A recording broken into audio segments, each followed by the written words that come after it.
So if you're new to road cycling, or if you just haven't picked up a road bike in a while, you'll be impressed when you do. Not only are bikes exceptionally light these days, you can get a bike out of the box for 13 pounds, just a handful of kilos. Bikes also now come with electronic shifting. You can get hydraulic disc braking. The options for personalized comfort are nearly endless. There's a lot of nichification, as we call it, of different types of road bikes, these different offshoots of types of bikes. In this video, we'll walk you through the types of bikes, the types of components, and hopefully dial you in for your perfect bike. So when you're thinking about the type of bike that you might get, it helps to think about the type of riding that you like to do. For a race bike, if you like to go fast, you're an aspiring racer, this bike will set you a little bit lower, put your torso in a more aerodynamic position, and get your weight over the front wheel for some quick, nimble steering. For most people, doing longer rides and being comfortable while doing it is important. For that, the endurance road bike is your friend. These bikes are still plenty quick, but they put you in a slightly more upright position. It's a little bit easier on your neck and shoulders, and the handling feels a little bit more stable. Now when it comes to price, both the race bike and the endurance bike come in good, better, best. You can get entry level, you can get mid-range, and you can spend more money on a bicycle than you can on a car. The level of component package also determines the price. There are three main component makers: Campagnolo, Shimano, and SRAM. On the lower end, you're most likely to see something from Shimano, such as Tiagra or Sora. Then you move up in the mid-range to something like a SRAM Rival or a Shimano Ultegra. And at the very top end, you have things like Campagnolo Super Record EPS, which is electronic shifting, or other electronic options from SRAM, such as ETAP, and Shimano's version, which is DI2. The final two things that determine price are your wheels and then your touch points, the seat post, saddle, handlebars. As with the frames, the type of material goes into play here.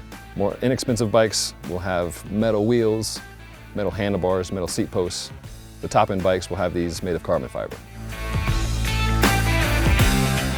One piece of new technology has the traditional roadies up in arms, and that's been the introduction of disc road brakes to road bikes. Some of the earlier versions were actuated by cables, meaning you pull on the brake levers and a cable pulls the brake. Newer versions are very similar to that in your car or a motorcycle, where a hydraulic fluid engages the brake. You're most likely to find the disc brakes on endurance road bikes, but you're seeing some of them on the more aggressive race road bikes as well. Bottom line is that disc brakes, well, they add a little bit of weight, but they add consistent braking in all conditions. Whether you're going downhill, whether it's sunny, or whether it's pouring rain, you're good to go. One important thing to note is that you can't put disc brakes on any bike. You have to put disc brakes on a disc-specific frame. The other type of bike is a rim caliper bike. Either way, it's a systems approach.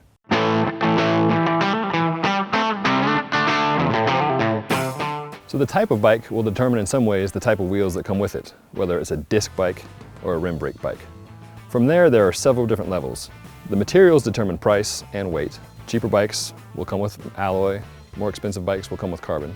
On race bikes especially, you'll see bikes that have tall rims. These are called air wheels, point being they make you faster.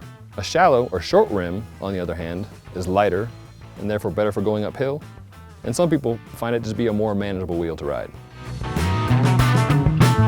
Bigger is better is a trend we're seeing a lot of in road bikes, and that certainly applies to tires. One cool thing about discs is that it's really opened up your options for tires. You're no longer limited by the width of your rim caliper. Road bikes used to come with 21mm wide tires, or even narrower. Now a 25mm tire is pretty standard on a race bike, and a wider 28 or even a 32 will come on an endurance bike. So why is bigger better? Basically, it's more comfortable. The wider the tire you get, the lower the air pressure you can run, and the more suspension you have. It's pretty impressive the amount of change you can affect on a bike just by changing tires and changing your air pressure. To complicate matters, there are three types of wheels and tires: clincher, tubeless, and tubular. In a clincher, you have a separate inner tube and a tire that hooks into the rim bead. This is what you'll find on virtually all bikes from a shop when you're buying online. They're easy to use, and they're the easiest to deal with when you get a puncture on the road. Tubeless, as the name implies, has no tube. This requires a special type of wheel, and sealant inside helps make the system airtight and also can help seal punctures on the fly. The final system is tubulars, which is a self-enclosed system that you glue to the wheel. While you'll see this on virtually all Tour de France race bikes, you will very seldom see this on a consumer bike. Gearing choices continue to expand. Traditionally, we just had a 53-39 up front. That refers to the number of teeth on the chain rings. Then we move to compact, a much smaller and much more climb-friendly setup with 50-34. And now we have my favorite, the mid-compact, which is a 52-36. This offers a low enough gear to get up hills easily, but you can still push a bigger gear going downhill. These are paired at the rear to a cassette. Traditionally it was an 1123 or maybe an 1125, but now we're seeing 1128s. The larger the cassette, the more range you have, the lower the gear and the better for going up mountains. Some bikes even come with a 32, which can make a molehill out of any mountain. Going the other direction, we're also seeing the introduction of 1x drivetrains on road bikes. The 1x refers to the number of chain rings up front. So instead of 2x11, you've got 1x11. These systems simplify the bike, both aesthetically and mechanically, but they also limit your gear range.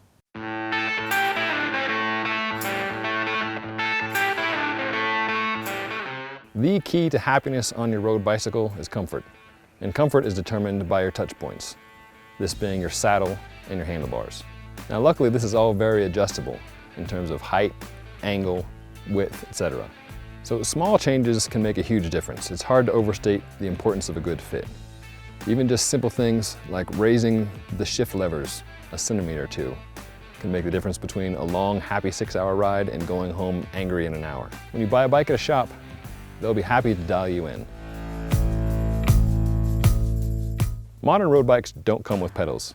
If you get into cycling, you're going to want some clipless pedals, which will require a dedicated cycling shoe and a cleat that bolts to the bottom of the shoe. They're called clipless, curiously, because they don't have toe clips, the old style strap that you'd wrench down to keep your foot in place. You do, however, clip into clipless pedals. So there are two main benefits to using a clipless pedal. One is more efficient. You've got better power transfer with a stiff sole that's clipped directly into the bicycle. And the second is control. In addition to using your hands and your hips, you can control the bike very well when you're attached to it with your feet. So while shopping for your new road bike, it's worth taking the time to do your homework about which choices best suit your type of riding.